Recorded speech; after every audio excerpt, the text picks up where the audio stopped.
Hello students, welcome to NCERT line by line revision series. इस video में हम लोग क्या देखने वाले हैं बच्चों, क्लास 11 का motion in a plane section 4.4 addition and subtraction of vector by graphical method. So इसमें हम लोग ये सारे कंसेप्ट्स को जो ग्राफिकल मेथड के हैं, triangle law, parallelogram law, null vector क्या होता है, सब्ट्रैक्शन किसी वेक्टर का कैसे करते हैं, वो सारे कंसेप्ट्स को हम लोग समझेंगे। और साथ ही साथ हम लोग एक जो एग्जाम्पल 4.1 है उसको देखेंगे, और इसके अलावा भी हम लोग देखने वाले हैं। इसके अलावा हम लोग देखेंगे polygon law of vector addition, ठीक है, ये क्या होता है उसको समझेंगे, और एक नीट का प्रॉब्लम देखेंगे, बहुत अच्छा प्रॉब्लम है। सो इस वीडियो में बहुत मज़ा आने वाले हैं, बहुत सारे कंसेप्ट्स को हम लोग सीखने वाले हैं। बिना समय गवाए हुए एक करके सारे कंसेप्ट्स को समझते हैं। सो बच्चों, दो वेक्टर्स को ऐड करने का मेथड क्या है, सब्ट्रैक्ट करने का मेथड क्या है। आपको मालूम है कि जब किसी स्केलर क्वांटिटी को हम लोग ऐड या सब्ट्रैक्ट करते हैं तो जो अलजेब्राइक मेथड होता है, मीन सिंपल जो एडिशन सब्ट्रैक्शन होते हैं उसी टाइप से कर देते हैं। लेकिन वेक्टर के एडिशन के लिए स्पेशल टूल होता है, स्पेशल मेथड्स होते हैं। लाइक आपको ट्रायंगल मेथड हो गया, parallelogram law of addition method हो गया। क्यों ऐसा हमें चाहिए, वेक्टर को क्यों हम लोग अलजेब्राइक मेथड से ऐड नहीं कर सकते हो? तो देखो, वेक्टर में आपको डायरेक्शन भी होता है, केवल मैग्नीट्यूड नहीं होता है। लाइक मैं एक वेक्टर बोलूँ जो कि इस तरफ है और जिसका वैल्यू है मैग्नीट्यूड 20 और डायरेक्शन इससे दिखाया गया है। दूसरा मैं वेक्टर बोलूँ जिसका डायरेक्शन अपोजिट है और उसका भी मैग्नीट्यूड 20 है। सो यदि इसको स्केलर होता तो सिंपल आप ऐड कर देते और 20 + 20 को 40 बोल देते हैं। लेकिन यहाँ पर ये वेक्टर है, सो इन दोनों को ऐड करोगे ना, तो ये यदि +20 है तो ये -20 है, और ये आपको दोनों मिल करके 0 वेक्टर बन जाएगा। सो आप देख रहे हो, वेक्टर में डायरेक्शन एसोसिएशन होने के कारण उसको सिंपल आप ऐड नहीं कर सकते हो। डायरेक्शन के कंसेप्ट्स को, डायरेक्शन के फैक्टर को भी ऐड करना होगा। क्लियर है? सो अब कैसे ऐड करते हैं उसका दो मेथड होता है, एक होता है ग्राफिकल मेथड और दूसरा होता है एनालिटिक मेथड। सो ग्राफिकल मेथड ग्राफ से, फोटो से, पिक्चर से हम लोग कैसे समझेंगे उसको हम लोग इस वीडियो में समझने वाले हैं। सो दो वेक्टर ले लो, एक वेक्टर ए ले लो और एक वेक्टर को बी ले लो। ए वेक्टर है, जैसा कि मालूम है कि वेक्टर में दो होते हैं, एक उसका जो नीचे वाले को टेल बोलते हैं और ऊपर वाले को क्या बोलते हैं, हेड या टिप। सो इसको टिप भी बोलते हैं, हेड भी बोलते हैं। और वैसे ही दूसरा वेक्टर ये है जिसको बी है, ये इसका क्या है, टेल है, और ये इसका क्या है, हेड है। अब आपको ऐड करना है इन दोनों को, तो आप क्या करोगे, वेक्टर ए ले लोगे और उसके हेड पर दूसरे वेक्टर का टेल उठाकर डाल दोगे। आप ऐसे समझो कि आप ये एक तीर है, इसको अपने हैंड से उठाया और ले करके इसके ऊपर डाल दिया। तो जैसे इसके ऊपर डालोगे मीन्स कि इसके पैरेलल का एक वेक्टर ऐड करोगे, ठीक है, ऐसे पैरेलल में। क्योंकि दो वेक्टर यदि पैरेलल होते हैं तो वो इक्वल होते हैं, पैरेलल और इक्वल इन मैग्नीट्यूड में हुए तो यही वेक्टर बी हो गया। वेक्टर ए को एज इट इज रखे और वेक्टर बी का जो टेल है वो पहले के हेड से रखे, तो जो इन दोनों का सम होगा वो पहले वेक्टर के टेल से दूसरे वेक्टर के हेड तक होगा। सो ये जो होगा ना, यही हो गया वेक्टर आर जो इन दोनों के सम के इक्वल है। क्लियर है? R stand for resultant vector, resultant vector. तो यही यहाँ पर दिखाया गया है। क्लियर है? समझ गए? अच्छा, इसमें सेकेंड चीज़ क्या है कि यदि आप सोचोगे कि नहीं यार बी की जगह हम ए को उठाएं तो क्या होगा। तो देखो, ये आपको बी का डायरेक्शन है, ठीक है। अब ए क्या है, इसको उठा करके इसके हेड पर रखना है। सो इसको उठा करके यहाँ से इस तीर को उठाओगे और उठा करके यहाँ पर ऐसे रख दोगे। तो अब फिर ये जो ऐड होगा ना, वो यही ऐड होगा, सेम हो गया, ठीक है। सो ये इसका टेल था, ये इसका हेड है, ये इसका टेल हो गया और ये इसका हेड है। सो इसके टेल से, बी के टेल से ए के हेड को जो जोड़ा वेक्टर वही है a + b। अब आप देखो कि या तो b में a को जोड़ो या a में b को जोड़ो, मीन्स कि a + b आपने किया या आपने b + a किया, दोनों देख रहे हो सेम आ गया। डायरेक्शन भी सेम है, ठीक है। फोटो बनाने में थोड़ा बहुत चेंज हो रहा होगा, बट डायरेक्शन भी सेम है, मैग्नीट्यूड भी सेम है। और जब ये कंडीशन को सेटिस्फाई करे, जब ऑर्डर का वैल्यू आपको इंटरचेंज करने पर अंतर न आए, तो उसको हम लोग क्या बोलते हैं, कम्यूटेटिव लॉ। तो आप बोलोगे कि vector addition follow commutative law. Clear है, कोई दिक्कत नहीं होना चाहिए। अब दूसरा होता है एसोसिएटिव लॉ। एसोसिएटिव लॉ क्या होता है, मीन्स कि आप सपोज करो कि वेक्टर ए को जोड़े बी प्लस सी के समेशन के साथ, मीन्स कि वेक्टर बी और सी को पहले जोड़ लिए और उसमें ए को जोड़े, और फिर दूसरा बार आपने क्या किया कि ए और बी को जोड़ा और फिर उसके सम में से आपने सी को जोड़ दिया। सो यदि ये दोनों इक्वल हो जाएगा तो ये कहलाएगा associative law. So clearly vector addition associative law को भी फॉलो करता है, वो यहाँ पर दिखाया गया, मैं आपको दिखा देता हूँ। देखो ये वेक्टर ए है, ठीक है। सो पहले हम लोग वेक्टर ए और बी को जोड़ते हैं। सो वेक्टर ए को में आप क्या करोगे, बी को जोड़ोगे। सो बी को जोड़ने के लिए वेक्टर, आप ये वेक्टर बी है, ठीक है। आप देखो मैं बताता हूँ, देखो वेक्टर ए ये है और वेक्टर बी ये है, ठीक है। सो इन दोनों को जोड़ोगे तो यही होगा वेक्टर ए प्लस बी, ये होगा vector A plus B bracket के अंदर में। अब क्या है कि इसमें सी वेक्टर को जोड़ोगे, इसमें सी वेक्टर को जोड़ दिया ये, तो ये क्या बन गया, ये बन गया आपको नेट हो गया वेक्टर ए प्लस बी फिर प्लस सी। क्लियर है। अब सेकेंड है कि b प्लस सी को पहले जोड़ दो, तो ये b है। तो आपने फिर क्या किया, देखो यही सेम चीज़ आ जाएगा, मैं दिखा देता हूँ। आपने क्या किया कि b को पहले लिया और उसमें आपने c को जोड़ दिया। सो b प्लस सी को जब जोड़ा तो क्या बन गया, ये बन गया वेक्टर b प्लस सी। और इसमें आपको जोड़ना है a को, सो आप इसमें ना a को जोड़ दिए। सो आपने b प्लस सी में a को जोड़ा, मीन्स कि वेक्टर a में b प्लस सी को जोड़ा, तो देखो यही हो गया ना, मीन्स कि b plus C plus a कर दिया। सेम चीज, चूंकि कम्यूटेटिव लॉ को तो फॉलो करता है, सो यही बन गया vector a plus B plus C. सब देख रहे हो, सेम चीज यही किया गया है। सो वेक्टर जो एडिशन है ना, वो एसोसिएटिव लॉ को भी फॉलो कर लिया। तो हम लोगों ने ये दोनों लॉ को बोले। अच्छा, ये जो हम लोग ऐड किए ना, जब हम लोग वेक्टर ए के हेड से वेक्टर दूसरे वेक्टर का टेल जोड़ते हैं और जो रिजल्टेंट वेक्टर होता है वो पहले के टेल से फाइनल के हेड पे होता है। सो इसको हम लोग क्या बोलते हैं, चूँकि ट्रायंगल के फॉर्म में है, तो इसको बोलते हैं हम लोग ट्रायंगल मेथड। क्या बोलते हैं, ट्रायंगल मेथड। और सेकेंडली क्या है, ये हेड्स और टेल के बीच में मिलाने से होता है, तो इसको हेड टू टेल मेथड भी बोलते हैं। फिर थर्ड पॉइंट क्या है, ये आपको कम्यूटेटिव निकला।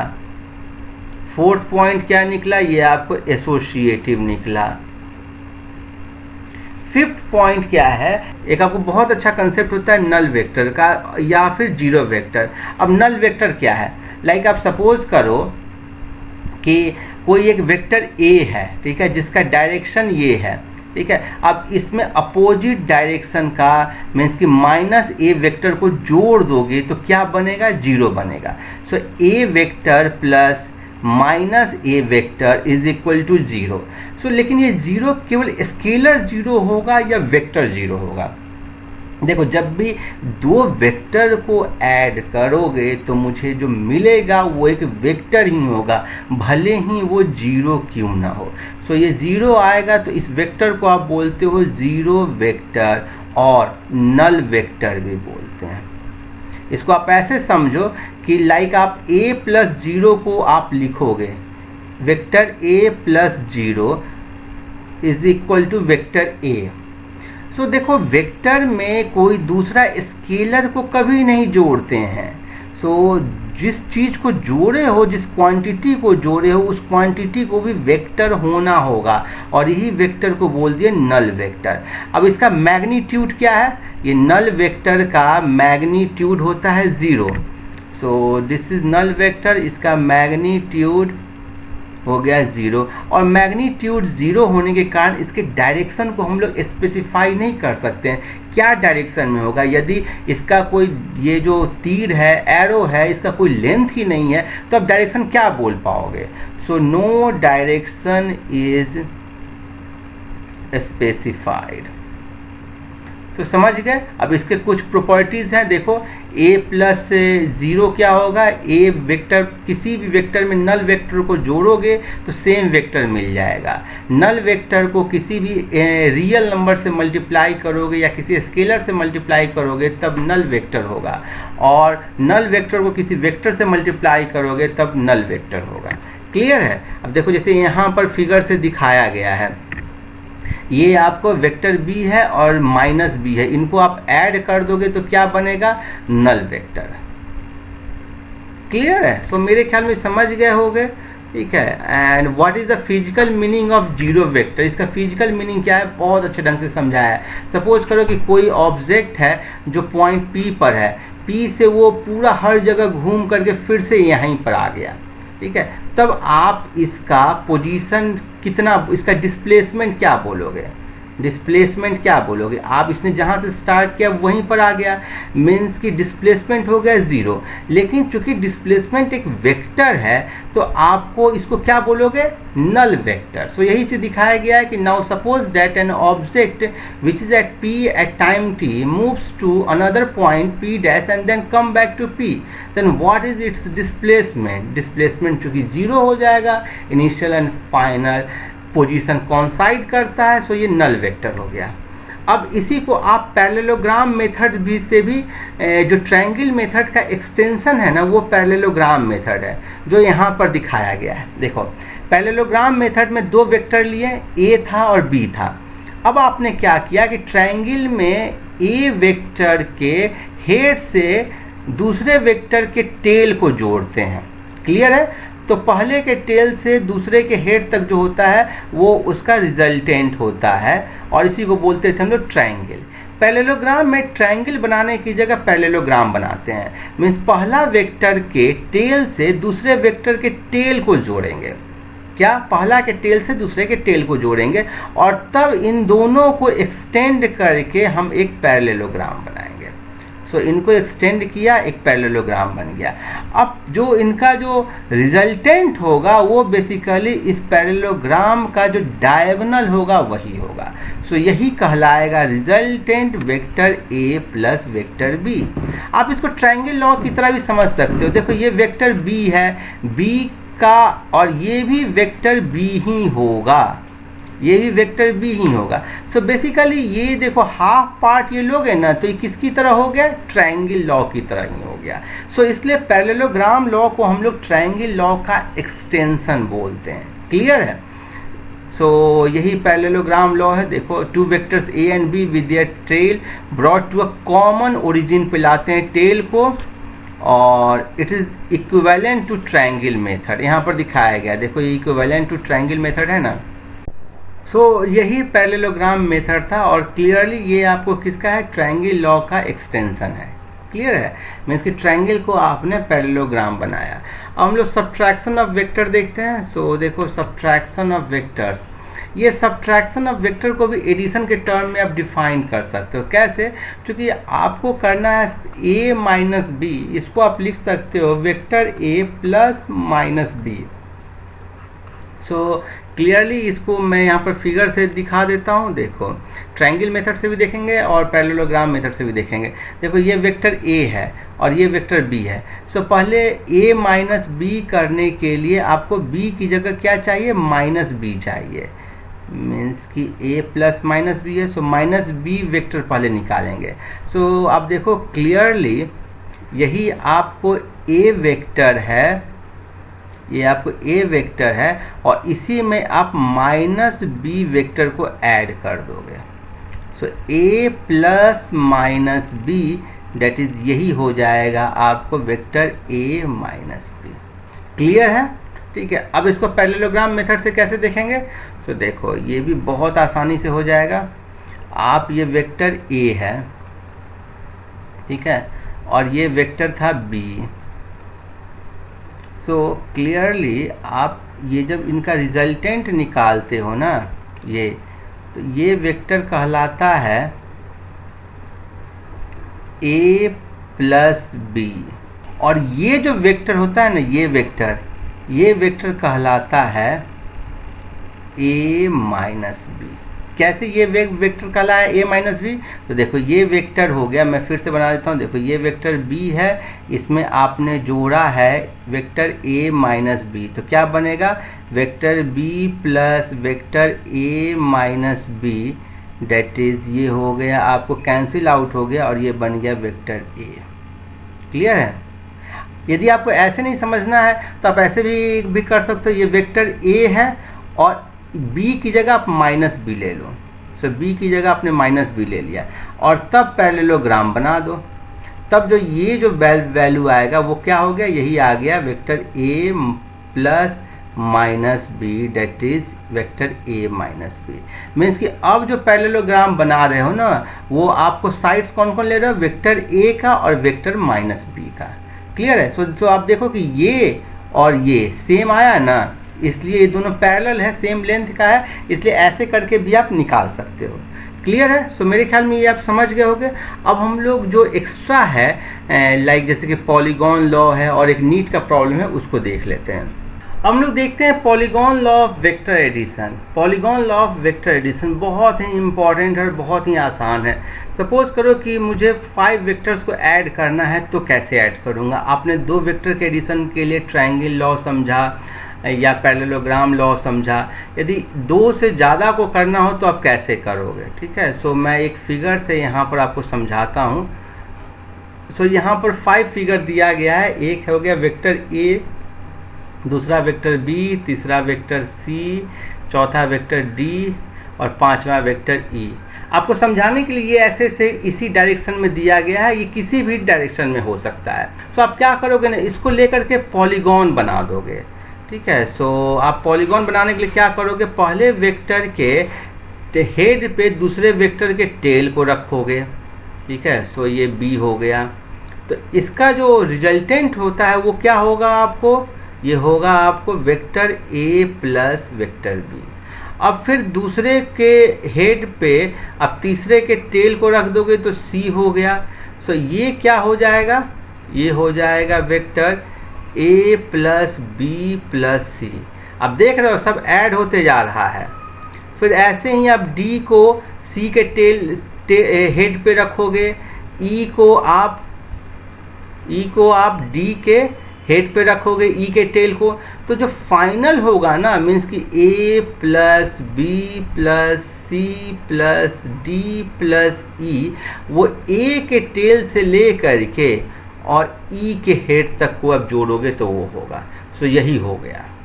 ठीक है, ऐसे भी आप विजुलाइज कर सकते हो। ये देखो, ये हो गया a plus B plus C, और वैसे ही इससे इसको मिला दोगे तो किसको किसको ऐड किया गया है? a plus B plus C plus D हो गया ये। सो क्लियरली पॉलीगॉन लॉ भी ट्रायंगल लॉ का ही एक्सटेंशन बोल सकते हो। If a number of vectors can be represented in magnitude and direction by the sides of a polygon taken in the same order, then the resultant is represented in magnitude and direction by the closing side of polygon taken in opposite order। Clear है? अब suppose करो कि मैं एक vector ये बनाया, दूसरा vector ये बनाया, तीसरा वेक्टर ये बनाया। सो इन तीनों का सम क्या होगा? a b c। इन तीनों का सम क्या होगा? यहाँ से लेकर के वेक्टर होगा और यहाँ तक जाएगा। सो ये होगा आपको vector a plus B plus C. अब इसमें मैं एक थोड़ा चेंज करता हूँ। चेंज ये करता हूँ कि इसको मैं इरेज कर देता हूँ और फिर मैं इसको ऐसे लिख देता हूँ। ये वेक्टर को मैं d बोल देता हूँ और तब आपसे बोलूँ कि a plus B plus C plus vector d का वैल्यू क्या हुआ। तो आप बताओगे क्या होगा? आपको मालूम है कि a b c का जो सम है ना, वो इसी डायरेक्शन में है। ठीक है, ये आपको है vector A plus B plus C, और डी उसके बराबर है मैग्नीट्यूड में लेकिन अपोजिट डायरेक्शन में। सो इन दोनों को जोड़ोगे तो क्या हो जाएगा, 0। सो इससे हम लोग क्या समझे कि कभी भी एक ही ऑर्डर में वो यदि बना देगा, ठीक है, लाइक ये वेक्टर ए बनाया, ये वेक्टर बी बनाया, ये वेक्टर सी बनाया, और वो एक ना क्लोज होगा एक ही ऑर्डर में, या तो क्लॉकवाइज हो या एंटी क्लॉकवाइज हो, तो उसका जो सम होता है वो 0 के इक्वल होता है। यहाँ से भी देख सकते हो, ये क्या हो, ये हुआ a प्लस बी, लेकिन आप यदि ऐसे कर दिए तो ये क्या हो जाएगा, ये हो जाएगा माइनस a प्लस बी, ठीक है। So minus a plus B plus vector a plus vector b क्या होगा, 0 के इक्वल। सो हमेशा ध्यान रखना, आपसे कभी कभी ये पूछता है, लाइक मैं यदि ऐसे बोल दूं,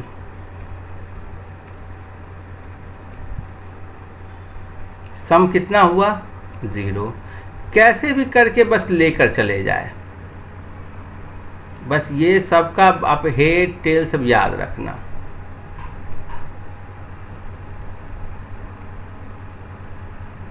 क्या हो गया, सम 0। क्लियर है, समझ गए होगे। अब ये एक नीट का प्रॉब्लम देखते हैं। 6 vectors a through f has magnitude and direction indicated in the figure. Which of the following statement is true? b plus c is equal to f. So अब देखो b इस डायरेक्शन में है, c किस direction में है, b plus c। सो c को इधर कर दो तो f क्या होगा, ऐसे कर दो। तो आप देखो बी सी एफ, ये एक ना ट्रायंगल का साइड बना रहा है, सो ये 0 हो सकता है, ठीक है। So B plus C plus F is equal to 0 होगा। यहाँ पर दिया गया है B plus C minus F, तो ये 0 के इक्वल नहीं होगा। सो ए आपको नहीं होगा। D plus C is equal to F, तो डी इधर है, सी इधर है, सो डी प्लस सी कितना के इक्वल होगा, ऐसे होगा, और f कैसे है, ऐसे है, सो ये भी नहीं होगा। तीसरा है d प्लस ई, सो d इधर हो गया, e किधर है, इधर है, तो d plus E is equal to F, ये ट्रू है। देखो d plus E is equal to F, ये ट्रू है। फिर b प्लस ई, देखो b किधर है, b है ऐसे, e है ऐसे, सो b प्लस ई ऐसे होगा। सो f तो इस तरफ है, सो क्लियरली आंसर आपको c करेक्ट होगा। सो आई एम श्योर आपको वीडियो अच्छा लगा होगा। कुछ भी डाउट होने से, छोटा भी डाउट होने से मुझसे कमेंट करके पूछिए। Keep watching, happy learning, thank you.